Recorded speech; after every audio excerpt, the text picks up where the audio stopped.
देश के अंदर सेवाओं में सबसे आगे, अभी SIR में सबसे ज्यादा यही लोग लगे और कई एक की आत्महत्या कर चुके हैं, इनको हार्ट अटैक हो चुका है। इसलिए सभापति जी मेरी एक दो मांग सुन लीजिए, मांग सुन लीजिए सभापति। मेरी सीधी मांग है केंद्र कर्मचारियों को स्थायी किया जाए, स्थायी कर्मियों की जो सुविधाएं हैं, सेवाएं हैं, स्वास्थ्य लाभ है, बीमा नहीं देंगे।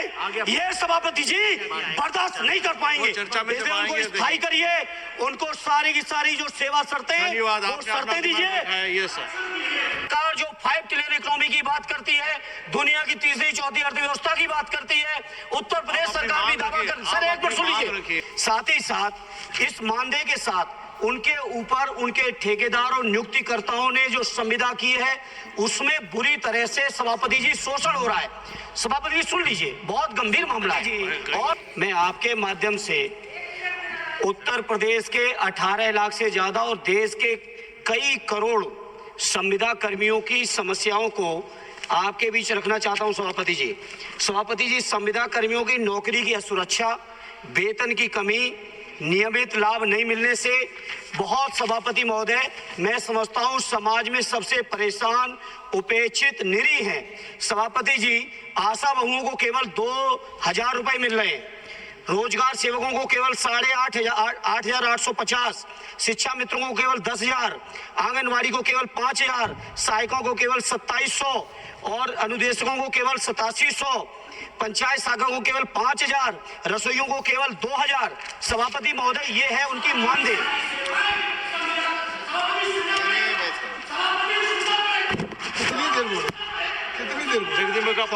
सभापति महोदय, मैं आप बोल चुके ना, आप बोल चुके, आपकी मांग आ गई,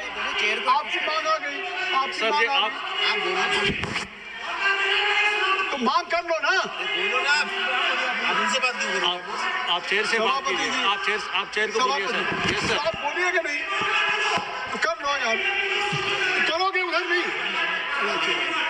हम आपको मौका देंगे, आप बैठिएगा। आप 30 सेकंड में आप डिमांड रखिए, आप अपना डिमांड एक महीने में SIR कराएंगे उन पर सुविधाएं के एक गंभीर विषय का ध्यान सरकार का ध्यान आकर्षित करना चाहूँगा।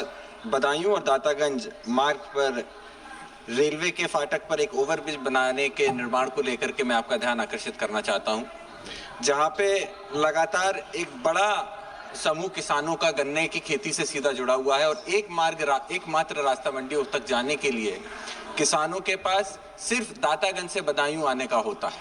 वहीं पे जहां एक फाटक पड़ता है वहां पे इस समय पे भारत सरकार द्वारा एक अंडरपास वहां पे पास कराया गया है, लेकिन जो कि गन्ना की फसल होती है और अन्य फसलें भी वहां पे होती हैं, तो किसानों को खासा दिक्कत आती है उस अंडरपास से जाने के लिए।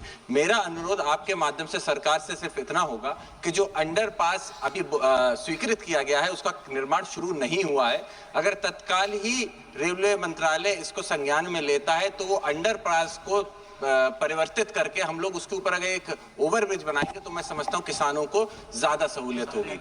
तो आप सभी इन चीजों को देखें और साथ में ये भी देखना होगा, क्योंकि कई जगहों पे जहाँ अंडरपास बने हैं वहां पे पानी के भरने का भराव का जो समस्या होती है उससे लोगों को आवाजाही में दिक्कत होती है, किसानों को आने जाने में दिक्कत होती है। इसीलिए एक मात्र सोल्यूशन इसका एक ओवरब्रिज होगा, इसका मैं ध्यान देना चाहता हूँ। बहुत बहुत धन्यवाद। माननीय श्री रिकू एंड